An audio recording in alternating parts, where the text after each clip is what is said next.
베드로전서를 살펴보고 있는데요. 이 베드로전서에 베드로전서가 뭔가 하면은요, 당시에 그 예수님을 믿는 성도들에게 이 사도 베드로가 보내는 편지가 바로 이 베드로전서입니다. 당시 시대적 배경을 한번 생각을 해보면은요, 그 성도들의 현실이, 그들의 삶이 핍박과 고난의 연속이었다라는 것이에요. 핍박과 고난의 연속. 그래서 1장 1절에서는 그 성도들을 무엇라 표현을 하는가 하니까요, 흩어진 나그네라고 표현을 합니다. 그러니까 우리가 알고 있는 디아스포라라는 것이 예수님을 믿는다는 이유로 핍박을 받고 고난을 당하다 보니까 이들이 이제 떳떳하게 그 생활을 하는 것이 아니라 다 흩어져서, 뿔뿔이 흩어져서 자기들끼리만 알고, 예수 믿는 사람은 자기들끼리만 알고 그렇게 지내게 되었다라는 것이죠. 한마디로 정리하면 성도의 삶이 매우 팍팍했다라고도 볼 수가 있는 것입니다. 그러면 그때 당시는 그러하였는데 지금 우리가 살아가고 있는 이 세상은 어떠합니까? 우리의 삶은 어떻습니까? 정치적으로 한번 생각을 해보면은요, 매일 들려오는 뉴스를 듣다 보면 참 안타깝다라는 생각들이 듭니다. 나라가 정치적으로 분열되어 있고 또 그러다 보니 안타까운 그런 소식들이 계속해서 들려오기도 하고요.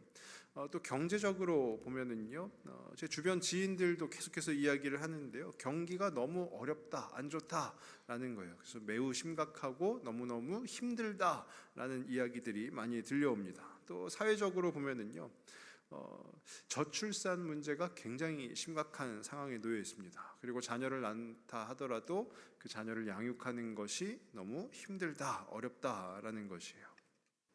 어떻게 보면은요, 이 당시처럼, 이 베드로전서가 작성되어진 그 당시처럼 예수님을 믿는다 해서 핍박을 받지는 않겠지만, 우리가 지금 현재 살아가고 있는 이 오늘이라는 시간도 매우 팍팍한 그 삶이다라는 생각이 드는 것이에요. 그래서 이 사도 베드로는요, 그 팍팍한 삶을 살아가고 있는 성도들에게 편지를 하면서 그들에게 필요한 말로 시작을 하고 있습니다. 그것이 바로 오늘 저희가 함께 읽은 본문인데요. 그 오늘 읽은 본문을 제 나름대로 정의를 해보면은요, 정체성을 상기시키는 것이다라는 거예요. 정체성을 상기시키는 것. 그러니까 이 정체성을 상기한다라는 것의 의미를 한번 생각을 해보면요, 제가 얼마 전에 한 TV 프로그램을 보았는데요, 이렇게 이혼을 하고자 하는 부부들이 이제 그 어디 캠프에 입소를 해서 그곳에서 이제 서로 뭐 상담도 하고 뭐 하는 그런 프로그램이었습니다. 근데 그 프로그램 안에서 그 부부들의 모습들을 보면은요, 부부가 서로 날이 서서 틈만 나면 싸우고 또 싸우고, 그러니까 서로 거의 뭐 못 잡아먹어서 안달인 상태가 되는 거예요. 그러니까 저 부부는 과연 어떻게 살까? 그 영상을 보는 저도 그렇게 생각을 할 정도로 그렇게 싸우고 또 싸우는 모습들을 보게 되는 거예요. 근데 상담사와 그 전문 상담사가 나오는데요, 상담사와 상담을 진행하면서 이 상담사가 아내를 따로 상담을 하고요, 남편을 따로 상담을 하고 또 부부를 같이 불러서 상담을 하곤 합니다. 그런데 이 상담사가 이들에게 있어서 뭐라고 하냐면요, 당신은 본래 참 좋은 남편입니다 라는 거예요. 당신은 본래 참 좋은 아내입니다. 당신은 본래 참 좋은 아빠입니다, 엄마입니다 라고 이야기를 해주는 것이죠. 그게 바로 정체성을 상기시켜 주는 것이다 라는 거예요. 정체성을 상기시켜 주는 것. 본래 처음부터 나쁜 사람이 어디 있습니까? 또 처음부터 부부가 결혼을 하는데요, 결혼식을 올리자마자 막 또 치고받고 싸우는 부부가 어디 있겠어요?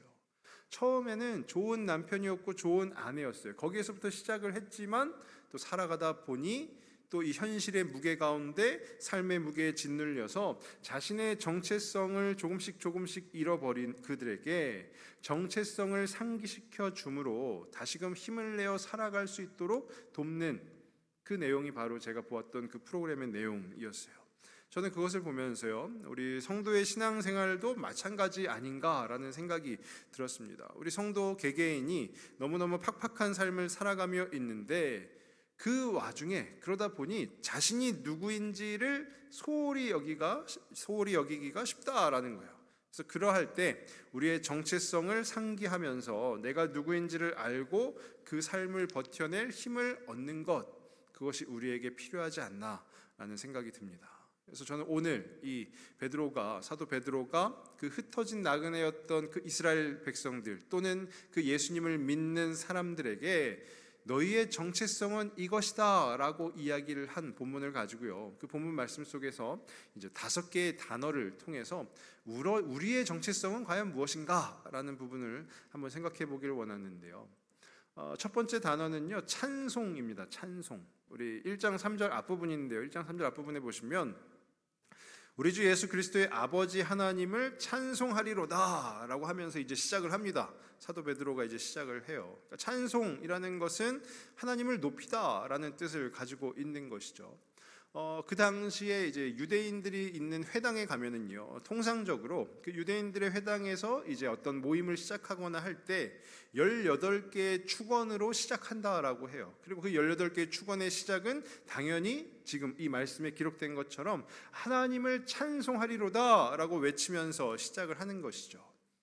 물론 그것이 어떤 면에서 보면은요, 형식적으로 사용된 어구다라고 볼 수도 있는 것이에요. 하나님을 찬송하리로다 라는 것이 그냥 늘 그래 왔듯이 형식적으로 또는 의무적으로 사용되었다 하는 것이죠. 근데 제가 이 베드로전서를 계속해서 묵상해 보았을 때 이 사도 베드로는 그것을 찬송하리로다 라는 그 멘트를 형식적인 사용이라기보다는 그의 신앙 저변에 깔려있는 진심이다 라는 생각이 드는 거예요. 왜 그런가 하면은요, 이 사도 베드로가 누구입니까? 단편적으로 몇 부분 살펴보면은요, 예수님께서 붙잡히실 때 그 로마 군사의 칼을 빼어서 그의 귀를 자르는 그 과격함을 보인 이가 바로 이 베드로 아닙니까? 그가 그냥 단지 귀를 자르고 싶어서 잘랐을까요? 자기의 주님인 예수님을 붙잡아 가니까 그런 것이죠. 그런데 그에게도 좀 연약한 모습이 있었는데요, 예수님께서 신문을 당하실 때 그 예수님과 거리를 유지하면서 3번 부인을 하게 되죠.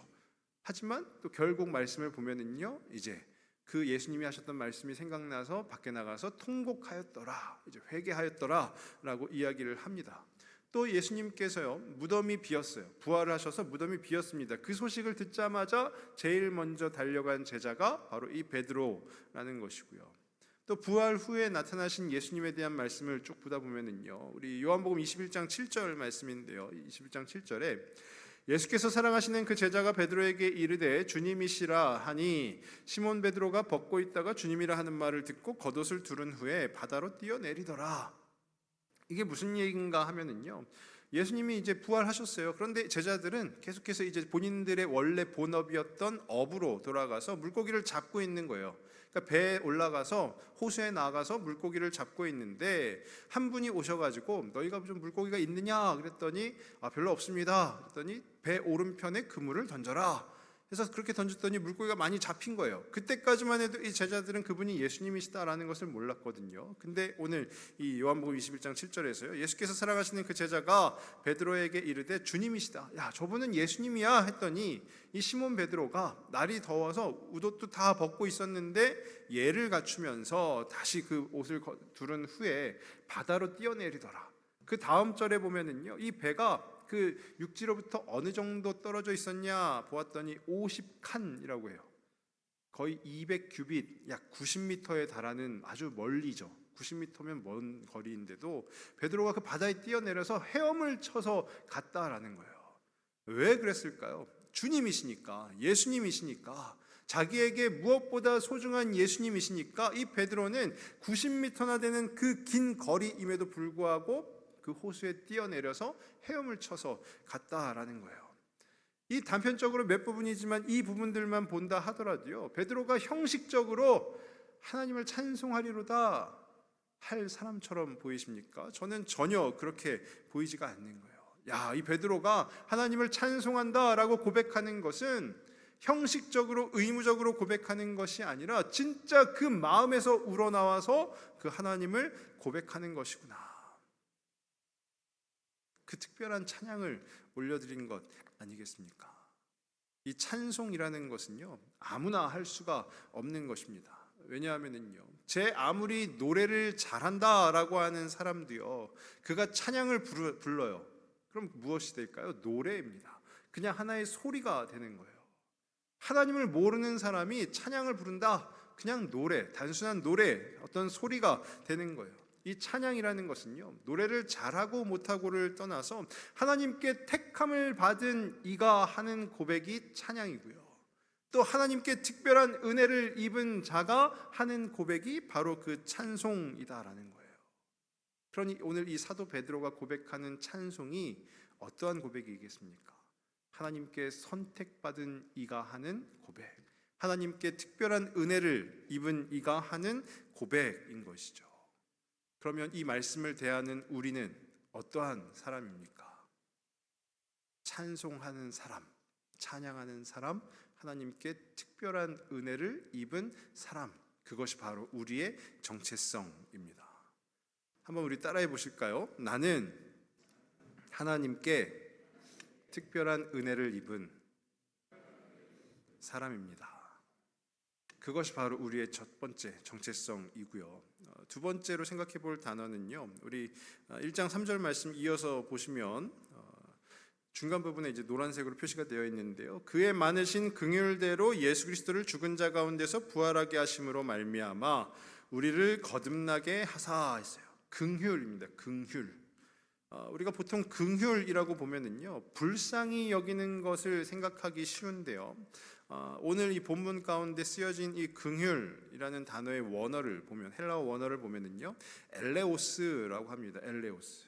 근데 이 엘레오스가 무슨 뜻을 가지고 있는가 하면은요, 구약 성경은 히브리어로 기록이 되어 있는데요, 그 구약 성경을 오래전에 헬라어로 번역을 한 성경이 있어요. 70인역 성경이라고 하는데, 그 70인역 성경에서 이 엘레오스라고 번역된 구약의 그 히브리어들을 보았더니 바로 헤세드라는 거예요. 헤세드. 많이 들어보셨죠? 헤세드. 하나님의 인자하심, 하나님의 자비, 하나님의 사랑, 그것을 의미하는 헤세드를 이 70인역 성경에서 바로 오늘 이 말씀에 기록된 긍휼에 쓰여진 그 엘레오스라는 단어로 번역을 했다라는 거예요.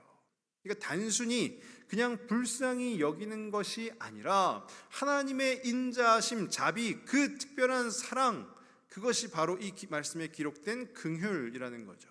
이 헤세드라는 단어가 잘 드러난 구약의 본문을 한번 보면은요, 우리 호세아서를 볼 수가 있는데요, 하나님께서 호세아 선지자에게 명령을 하십니다. 뭐라고 명령을 하시냐면 음란한 여인인 고멜과 결혼하라라고 명령을 하시는 거예요.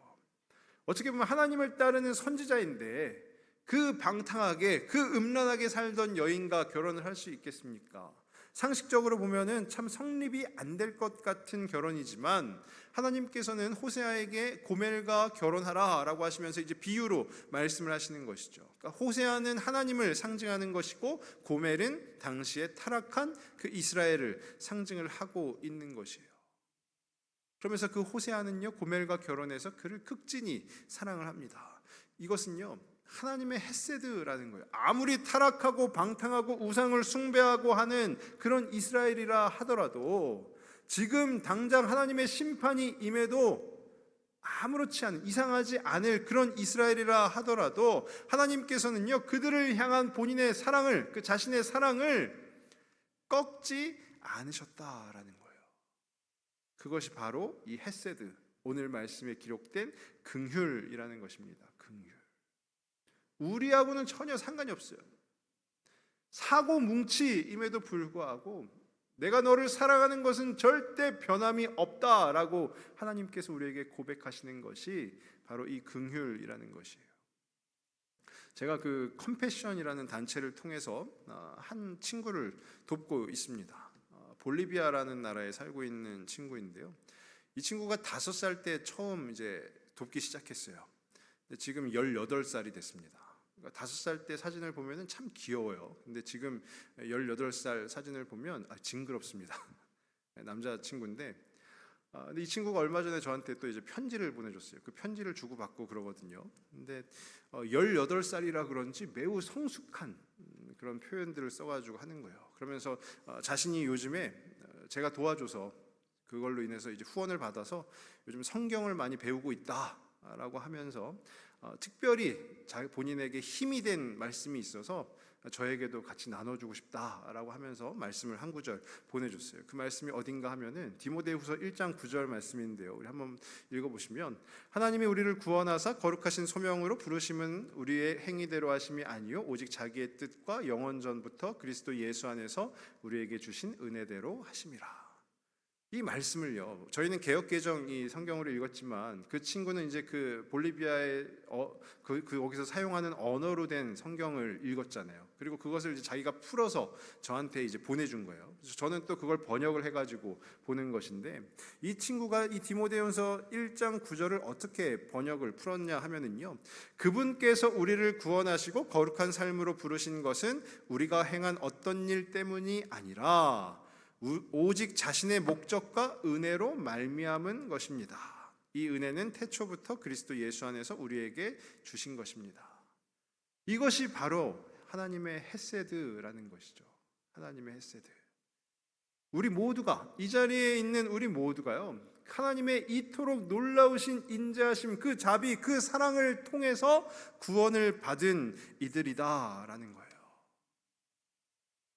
내가 나는 부족함 투성인데, 연약함 투성인데 생각이 든다 할지라도 우리를 바라보시는 그 하나님께서는요, 그 헤세드로, 그 긍휼을 하심으로 우리를 사랑하셨다라는 거예요. 그래서 우리 다시 한번 따라해 보실까요? 나는 하나님의 헤세드로 구원받은 사람입니다. 이것이 바로 우리의 정체성이라는 것이에요. 그럼 세 번째로 생각해 볼 단어는요, 산소망인데요. 우리 3절 뒷부분입니다. 1장 3절 뒷부분에 보시면은요, 산소망이 있게 하시며 라고 해요. 산소망, living hope. 그러니까 살아있는 소망이다라는 거예요. 죽어있는 소망이 아니라 살아있는 소망이다.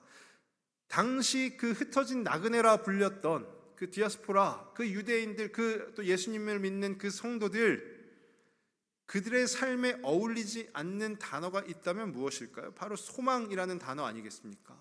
어떤 소망이 있겠습니까? 내가 예수님을 믿는다라고 고백했을 뿐인데 모든 핍박을 다 받고요, 모든 환난과 시련 가운데, 고난 가운데 놓이는데 그들에게 어떤 소망이 있겠습니까? 그런데 이 베드로는요, 역설적으로 이야기를 하는 거예요. 예수님을 믿는 믿음으로 말미암아 전적인 하나님의 긍휼, 그 사랑으로 인하여 구원받은 우리는 죽은 소망이 아닌 살아있는 소망을 품는 자가 된다라는 것이에요. 죽은 소망이 아닌 살아있는 소망을 품는 자. 그만큼요, 우리 영혼의 구원이 그만한 가치가 있다라는 거예요. 그러니까 세상의 다른 그 무엇과도 바꾸거나 견줄 수 없는 그 가치가 있다라는 것이죠. 성도의 삶은요, 세상에 속한 사람과는 그 가치 판단부터가 아예 다른 것이에요. 세상은요, 무엇을 따집니까? 좋은 학교, 또 좋은 직장, 또 혹은 많은 부와 큰 명예, 그것을 논합니다. 그런데요, 우리 하나님의 헤세드로 인하여서 구원받은 우리는요, 무엇을 논할까요? 예수 잘 믿는 것이죠. 예수 잘 믿는 것. 왜요? 예수님께서 우리의 살아있는 소망이 되시기 때문에 그 예수님을 잘 믿는 것 아니겠습니까? 우리 찬송가 중에 주 예수보다 더 귀한 것은 없네라는 찬송이 있죠. 그 찬송에 보면요, 1절, 2절, 3절이 있는데 뭐라고 이제 작사가가 고백을 하냐면은요, 이 세상 부귀와 이 세상 명예와 이 세상 행복과도 그 예수님을 바꿀 수 없다라는 거예요. 그러면서 본인이 마지막으로 고백합니다. 예수 밖에는 없네라는 것이죠. 그것이 바로 우리의 산 소망인 줄 믿습니다. 예수님 잘 믿는 것.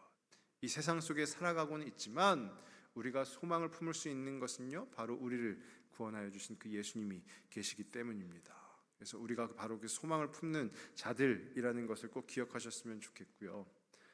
계속 따라하시라 말씀드려서 죄송하지만 한 번 더 따라해 보실까요? 나는 예수님만 따르는 사람입니다. 이것이 바로 우리의 정체성인 것입니다. 그럼 네 번째로 생각해 볼 단어는요, 유업인데요. 유업. 1장 4절 말씀을 보시면은요, 1장 4절에 썩지 않고 더럽지 않고 쇠하지 아니하는 유업을 잊게 하시나니 곧 너희를 위하여 하늘에 간직하신 것이라. 이 유업이 갖고 있는 본래 의미는요, 땅을 상속하는 것입니다. 땅을. 당시는 고대 사회이기 때문에요, 땅이라는 것이 이제 가장 큰 재산이 되는데요, 이 땅은 기본적인 경제 단위이기도 하고요, 또 가족이 큰 확대돼서 그 어떤 큰 가족이 함께 어우러져서 살아가는 터전도 되기도 합니다. 또 당시에는요, 땅을 사고 팔면 안 되고요, 땅을 잃어버린다라는 것은 하나님을 버리는 것으로 간주하기도 했다라는 것이에요. 그러니까 이스라엘에게 있어서, 그 어떤 유대인들에게 있어서 이 땅이라는 것은 매우 대단한 것이죠. 그런데 오늘 이 말씀에서 이야기하고 있는 유업이 그 땅을 이야기하는 것이 아니라, 그런 어떤 재산을 이야기하는 것이 아니라, 이 말씀에서 말하는 유업은요, 바로 믿음을 이야기하고 있는 것입니다. 믿음. 그러면서 그 믿음이 어떤 믿음이냐 했더니 앞에 여러 가지, 세 가지로 수식을 하고 있어요. 첫 번째는 썩지 않고라고 합니다. 썩지 않고. 썩지 않고가 무엇일까요? 죽음과 부패로부터 자유로운 것이죠. 이 세상의 모든 것은 유한합니다. 그런데 그 유한하지 않고, 썩지 않고, 죽음과 부패로부터 자유로운 것 무엇일까요? 예수님께서 우리에게 주신 영생이 그러한 것 아니겠습니까? 또 이어지는 말씀이요, 더럽지 않고 해요. 더럽지 않고. 지저분하고 또는 도덕적으로 불결한 것으로부터 자유로운 것, 그것이 더럽지 않고인데 무엇이 있을까요? 성도에게 있어서 거룩함이죠. 거룩함. 또 이어지는 말씀이요, 쇠하지 않고 합니다. 시간이 지나면 자연스럽게 노후되는 그 상태로부터의 자유로움. 시간이 지나도, 몇 년이 지나도, 몇백 년, 몇천 년이 지나도 변하지 않는 것, 우리 기독교인들에게 무엇이 있을까요? 진리가 그렇습니다. 진리는 변하지가 않죠. 그러니까 우리에게 맡겨주신 유업이 뭐냐? 영생을 받은 자, 거룩히 여김을 받은 자, 또 진리를 수호하는 자, 그것이 우리에게 주신 유업이라는 거예요. 이것을 한마디로 얘기하면 하나님의 상속자, 바로 우리라는 것이죠. 그래서 우리 한 번 더 따라해 보실까요? 나는 하나님의 상속자입니다. 이 또한 우리의 정체성입니다. 그럼 마지막으로 생각해 볼 단어는요, 보호하심인데요, 우리 1장 5절 말씀을 한번 보시면은요, 1장 5절에 너희는 말세에 나타내기로 예비하신 구원을 얻기 위하여 믿음으로 말미암아 하나님의 능력으로 보호하심을 받았느니라. 그러니까 말 그대로요, 우리를 보호해 주신다는 거예요. 이끌어 주신다라는 거예요. 그런데요, 당시에 있었던 그 신앙인들이, 그 예수님을 믿는 사람들이, 야, 그래 맞아, 하나님이 우리를 보호해 주셔, 이런 분들도 있었겠지만, 저라면 야, 이렇게 고난 속에 있는데, 이렇게 시련 속에 있는데 이게 과연 하나님이 보호해 주시는 게 맞을까라고 의구심을 품는 사람도 저처럼 있었을 거예요. 근데 그들에게조차도요, 베드로는 확실하게 이야기를 하는 거예요. 하나님의 보호하심을 지금 우리가 받고 있다. 그럼에도 불구하고 하나님은 우리를 보호하신다라는 거예요. 우리 시편 37편 24절 말씀인데요, 다윗이 쓴 시인데 37편 24절에 그는 넘어지나 아주 엎드러지지 아니함은 여호와께서 그의 손으로 붙드심이로다. 아멘. 다윗이 고백을 합니다. 넘어지지만 아주 엎드러지지 아니함은 하나님께서 붙들어 주시기 때문이다. 우리가 아기들이요, 이제 조금씩 자라고 해가지고 걸음마를 할 때요, 야, 좀 걸어볼까 하는데 뭐 한두 걸음 걷다가 넘어지기 일쑤죠. 야, 우리 애기 다치면 어떡하지 해가지고 너는 평생 걷지 마, 그냥 아빠가 안고만 다닐게 한다면 그 친구는 평생 못 걸을 겁니다. 근데 걸을 때 어떻게 해요? 자, 아빠한테 와봐 하다가도 넘어질 것 같을 때 아빠가 가서 탁 잡아주잖아요. 조금은 넘어지고 다치지만 아주 엎드러지지 아니하게끔 누가 잡아준다고요? 아빠가 잡아준다라는 거예요. 우리의 삶도요, 어쩌면 계속해서 넘어짐의 일상일 수도 있어요. 계속해서 넘어지고 또 넘어지고 그럴 수 있습니다. 그런데 아주 엎드러지지 아니하도록 우리 하나님께서 우리를 붙드시고 계시다라는 거예요. 그게 바로 우리를 보호해 주시는 그 하나님이죠. 하나님 앞에 원망 혹은 불만, 이번 주 목수교실에서 함께 나눠보기가 그거였잖아요. 하나님께 갖고 있는 원망이 있습니까? 저 엄청 많았거든요. 그거 다 얘기하면은요 오늘 막 한 새벽 2시쯤 끝날 수도 있습니다. 근데요 아주 엎드러지게는 하지 않으시더라고요. 넘어지고 다치고 이럴 수는 있어요. 근데 아주 엎드러지게는 안 하세요. 그게 하나님께서 저를 살리시는, 또 우리를 살리시는 방법이다. 저는 그렇게 생각합니다. 그래서 저는 우리 모두가 그 하나님의 보호하심 아래 있음을 꼭 기억하셨으면 좋겠어요. 우리 마지막으로 한번 따라해 보실까요? 나는 하나님께 보호받는 사람입니다. 이것이 바로 우리의 정체성입니다. 하나님을 찬송하는 자요, 특별한 은혜를 입어서 찬송하는 자, 또 하나님의 특별한 사랑을 통하여서 구원을 받은 자, 그리고 예수님만 바라보는 자, 또 하나님의 상속자, 그리고 하나님의 보호하심을 받는 자, 그것이 바로 오늘 이 시간 이 자리에 계시는 우리 모든 성도분들 그 정체성이라는 것을 꼭 기억하셨으면 좋겠습니다. 그래서 그 어떤 고난과 환난도 우리를 넘어설 수 없다라는 것을 고백하시고요, 하나님 앞에 나아가는 오늘 이 기도의 시간이 되시길 주님의 이름으로 축원합니다. 이 시간에 우리 같이 찬송하고요, 이어서 기도하도록 하겠습니다. 우리 아무것도 두려워 말라 함께 고백하도록 하겠습니다.